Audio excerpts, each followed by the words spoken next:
Tu souffres fréquemment de catarrhes et de légers accès de fièvre, consécutifs à de longs rhumes devenus chroniques.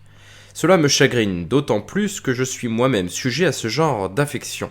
Au début, je n'y faisais pas attention. J'étais jeune, je pouvais encore supporter ces ennuis et me défendre sans faiblir contre les diverses maladies.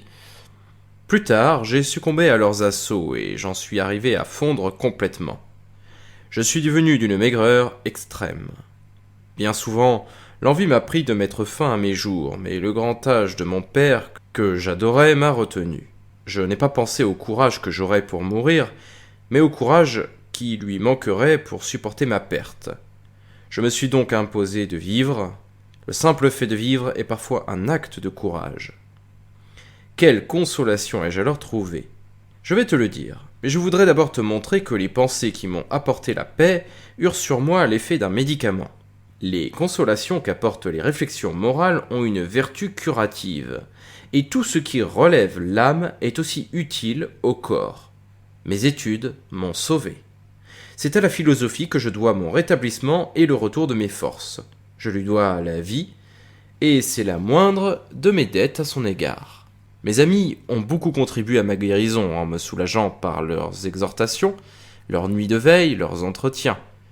Rien, mon cher Lucilius, ne rétablit et ne ranime autant une maladie que l'affection de ses amis. Rien ne le soustrait mieux à l'attente et à la crainte de la mort. Je ne pensais pas pouvoir mourir, puisque je les laissais vivants après moi. Oui, je pensais que je survivrais, sinon avec eux, du moins par eux. Il me semblait ne pas devoir rendre l'âme, mais la leur transmettre. Voilà ce qui m'a donné la volonté de m'aider moi-même et de supporter toutes mes souffrances. Ce serait vraiment bien triste, ayant eu le courage d'envisager la mort, de ne pas avoir celui de mourir. Fais donc confiance à ces remèdes. Le médecin te prescrira des promenades, des exercices, il te détournera de l'inaction, à laquelle on se laisse aller quand on a une santé chancelante. Il t'engagera à lire à haute voix pour exercer ta respiration, ce qui fera du bien à ton larynx et à tes poumons malades. À te promener en mer pour donner un léger mouvement à tes intestins, à observer un régime, à boire parfois du vin pour reprendre des forces et parfois à t'en abstenir pour ne pas aggraver et exaspérer ta toux. Mais voici le remède que moi je te prescris, non seulement pour cette maladie, mais aussi pour ta vie entière. Méprise la mort. On n'est plus jamais malheureux quand on ne la craint plus. Dans toute maladie, il y a 3 graves ennuis. La crainte de la mort, la souffrance physique, la suspension des plaisirs. La mort, j'en ai suffisamment parlé, j'ajouterai seulement ceci. Cette crainte n'est pas liée à la maladie, mais à notre nature. Pour beaucoup de gens, la maladie a retardé la mort. Ils n'ont été sauvés que parce qu'ils croyaient mourir. Tu mourras non pas parce que tu es malade, mais parce que tu vis. C'est cela qui t'attend, même une fois guéri. En recouvrant la santé, tu n'échapperas pas à la mort, mais à la maladie. Mais venons-en maintenant aux ennuis propres à la maladie. Elle nous impose de cruelles souffrances. Pourtant, les répits les rendent tolérables. Le paroxysme de la douleur en annonce le terme. On ne peut souffrir énormément sur une longue durée. Ainsi l'a voulu la nature, notre mère très aimante. La douleur est supportable ou courte. Les souffrances les plus pénibles ont pour siège les parties les plus sèches du corps, les nerfs, les articulations et en général tous les endroits dépourvus de chair. Donnent prise aux sensations les plus atroces quand s'y loge le mal. Mais bien vite, ces parties s'engourdissent et la douleur même leur ôte la sensation, soit parce que le souffle vital détourné de son cours naturel s'altère et perd cette vigueur qui informe notre centre sensitif, soit parce que l'humeur corrompue ne pouvant plus s'écouler, reflue sur elle-même et supprime toute sensibilité aux régions où elle s'est accumulée. Ainsi la goutte aux pieds et aux mains, toutes les douleurs qui touchent les vertèbres et les nerfs, laissent du répit, quand elles endorment les endroits qu'elles torturaient. Dans toutes ces affections, c'est la première phase qui est la plus pénible. Avec le temps, les crises sont moins intenses et l'engourdissement met fin à la douleur. Les maux de dents, d'yeux et d'oreilles ne sont si violents que parce qu'ils prennent naissance sur une surface minime du corps. C'est exactement la même chose pour les maux de tête. Quand ils deviennent insoutenables, ils détournent à l'hébétude et à la torpeur. On peut donc se consoler d'une grave souffrance en pensant que nécessairement on cessera de la ressentir si on la ressent trop vivement. Pourquoi les ignorants supportent-ils mal la souffrance physique ? Parce qu'ils n'ont pas l'habitude d'être attentifs à leur âme, tout occupés qu'ils sont de leur corps. Voilà pourquoi le sage, l'homme supérieur, détache son âme de son corps et entretient surtout des relations avec la meilleure partie de son être, la partie divine. Avec l'autre, qui dans sa fragilité ne cesse de se plaindre, il s'en tient au strict nécessaire. Mais il est bien ennuyeux, me diras-tu, d'être privé de ses plaisirs habituels, de se mettre au régime, d'avoir faim et soif. Oui, au début. Ces privations sont pénibles. Ensuite, le désir s'apaise, car les organes qui le provoquent sont fatigués et malades. De là les refus de notre estomac, de là le dégoût des mets dont on était friand, nos envies même ont disparu. Mais il n'y a rien de terrible à être privé de ce qu'on ne désire plus. Ajoute à cela qu'il n'existe pas de souffrance sans répit, ou du moins sans accalmie. Et puis, on peut se prémunir contre le mal à venir, et, quand il menace, le combattre avec des remèdes. Il s'annonce toujours par des signes avant-coureurs, surtout s'il est chronique. On peut très bien endurer la maladie quand on méprise ce qui risque d'arriver à la fin. N'aggrave pas toi-même ton mal et ne t'accable pas de tes propres plaintes. La douleur est légère si on ne l'empire pas par l'idée que l'on s'en fait. Au contraire, si tu te donnes des encouragements en te répétant « ce n'est rien » ou du moins « ce n'est pas grand-chose, patientons, c'est presque fini », tu la rendras légère en te disant qu'elle l'est. Tout dépend de l'idée qu'on a des choses. Cela n'est pas vrai seulement de l'ambition, de l'intempérance sexuelle, de la cupidité, mais aussi de la douleur. On n'est malheureux que dans la mesure où on croit l'être. Il faut, à mon avis, cesser de se plaindre des douleurs passées et de se complaire à des lamentations de ce genre. Personne n'a souffert plus que moi. Quelle torture, quelle misère j'ai endurée. Tout le monde me donnait pour perdu. Que de fois j'ai été pleuré par mes proches, abandonné par mes médecins. On est moins martyrisé sur un chevalet de torture. Même si tout cela est vrai, c'est du passé.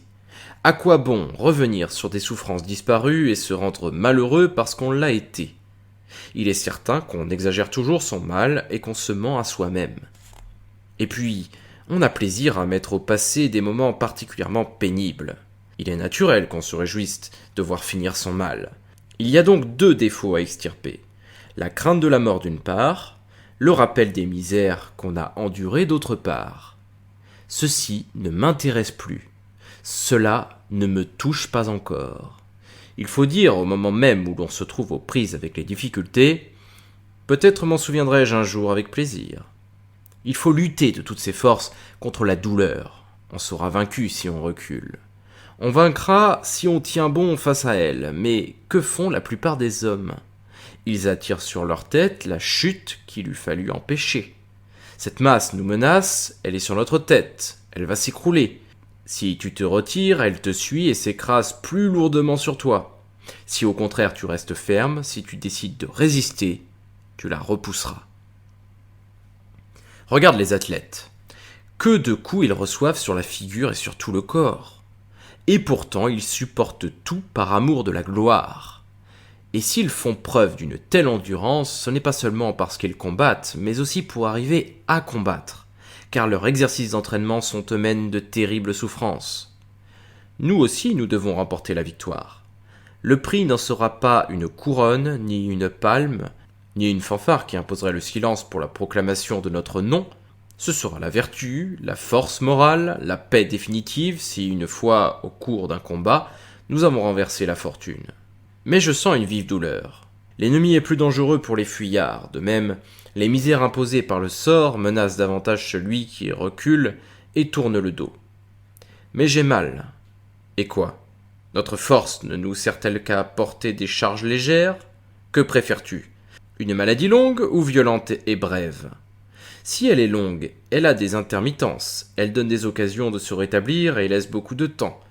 Nécessairement, elle va jusqu'au paroxysme, puis s'arrête. Brève et d'évolution rapide, elle a deux issues possibles. Ou bien elle disparaîtra, ou bien elle me fera disparaître. Mais que ce soit elle ou moi, qu'importe. Dans les deux cas, c'est la fin de la souffrance. On aura aussi intérêt à tourner son esprit vers d'autres pensées pour le distraire de la douleur. Songe aux actes vertueux et courageux que tu as accomplis. Passe en revue tous les bons rôles que tu as tenus, évoque le souvenir des faits qui, entre tous, ont excité ton admiration. Pense alors à tous les hommes les plus courageux, à ceux qui ont vaincu la douleur. L'un a continué de lire, tandis qu'en lui extrait des varices. L'autre n'a cessé de rire, alors que les bourreaux rendus furieux exerçaient sur lui les instruments de torture les plus raffinés. La raison ne triomphera-t-elle pas de la douleur quand le rire y est parvenu ? Tu peux bien évoquer toutes les maladies que tu voudras, catarrhe, quinte de toux incessante qui arrache les poumons, fièvre qui brûle les entrailles, tourment de la soif, membres tordus et articulations déformées. Tout cela est moins douloureux que la flamme, le chevalet, les lames brûlantes et le fer enfoncé à même les plaies tuméfiées, pour les rouvrir et les creuser. Au milieu de ces supplices, un homme pourtant n'a pas gémi. Mieux, il n'a rien demandé. Mieux, il n'a rien répondu. Mieux encore, il a ri, et même de tout son cœur. Veux-tu bien après cela te moquer de la souffrance ? Mais, diras-tu, la maladie ne me laisse rien faire. Elle m'écarte de tous mes devoirs. Elle s'est emparée de ton corps, non de ton âme. Ainsi, elle retient les pieds du coureur, les mains du cordonnier ou du forgeron, mais c'est de ton esprit que tu te sers ordinairement. Tu pourras toujours conseiller, enseigner, écouter, apprendre, interroger, utiliser ta mémoire.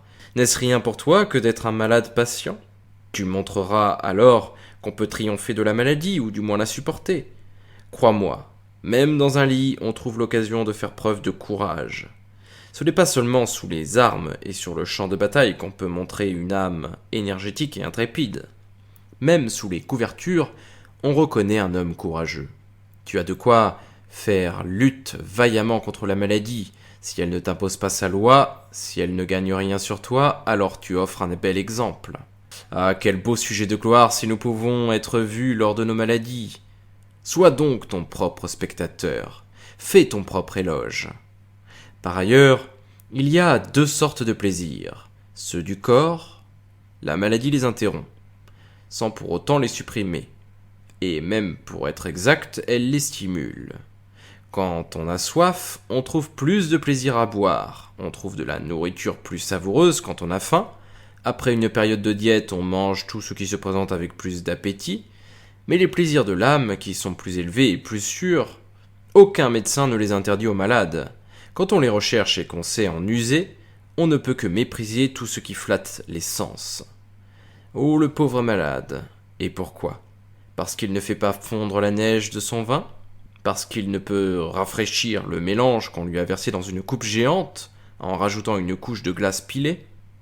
Parce qu'on ne lui ouvre pas sur sa table des huîtres du Lucrin ? Parce qu'il n'est pas entouré d'une troupe affairée de cuisiniers qui apporteraient les plats posés sur des réchauds ? Voici en effet la dernière trouvaille de notre sensualité. De peur que les mets ne refroidissent et que notre palais endurci n'en sente pas assez la chaleur, on transporte la cuisine avec les plats. Oh, le pauvre malade, il ne mangera que s'il peut digérer. On n'exposera pas sous ses yeux un sanglier qu'il renverrait ensuite comme une viande médiocre. On n'entassera pas dans son grand garde-manger des poitrines d'oiseaux. Quelle importance pour toi ? Tu suivras le régime d'un homme malade, ou plutôt, pour une fois, d'un homme bien portant. Mais nous supporterons facilement toutes ces nécessités. Les tisanes, l'eau chaude, tout ce qui paraît intolérable à nos délicats. Affaiblis par les excès et moins malades de corps que d'esprit, renonçons seulement à trembler devant la mort. Nous pourrons y renoncer si nous arrivons à définir les biens et les maux. Alors, enfin, nous n'aurons ni dégoût de la vie, ni crainte de la mort. On ne saurait être rassasié de la vie quand elle offre tant de variété, de grandeur et de divinité. C'est la paresse et l'inactivité qui nous la font prendre en haine. Celui qui se consacre à l'étude de la nature ne se fatiguera jamais de la vérité. C'est de l'erreur qu'il se lassera. D'un autre côté, si la mort arrive et l'appelle, même prématurément, même au milieu de sa carrière, il a depuis longtemps récolté les fruits de la vie. La nature lui est connue en grande partie. Il sait que le temps n'ajoute rien à une existence consacrée au bien. En revanche, la vie paraît nécessairement courte à ceux qui la mesurent à l'aune de plaisirs qui sont vains et par conséquent sans limite. Refais-toi une santé avec ces réflexions et en relisant mes lettres. Un jour viendra où nous nous retrouverons pour nous réunir. Si peu de temps que nous ayons alors, nous en aurons beaucoup si nous savons l'utiliser. Comme le dit Posidonius, un seul jour pour un sage est plus long que la vie la plus longue pour un ignorant. En attendant, tiens-toi fermement à ce principe et n'en démords pas. Ne pas se laisser terrasser par l'adversité, ne pas se fier à la prospérité, ne jamais perdre de vue le total arbitraire de la fortune, en se disant qu'elle fera tout ce qu'elle a le pouvoir de faire. Le mal qu'on a longtemps attendu est plus léger quand il finit par nous toucher. Adieu.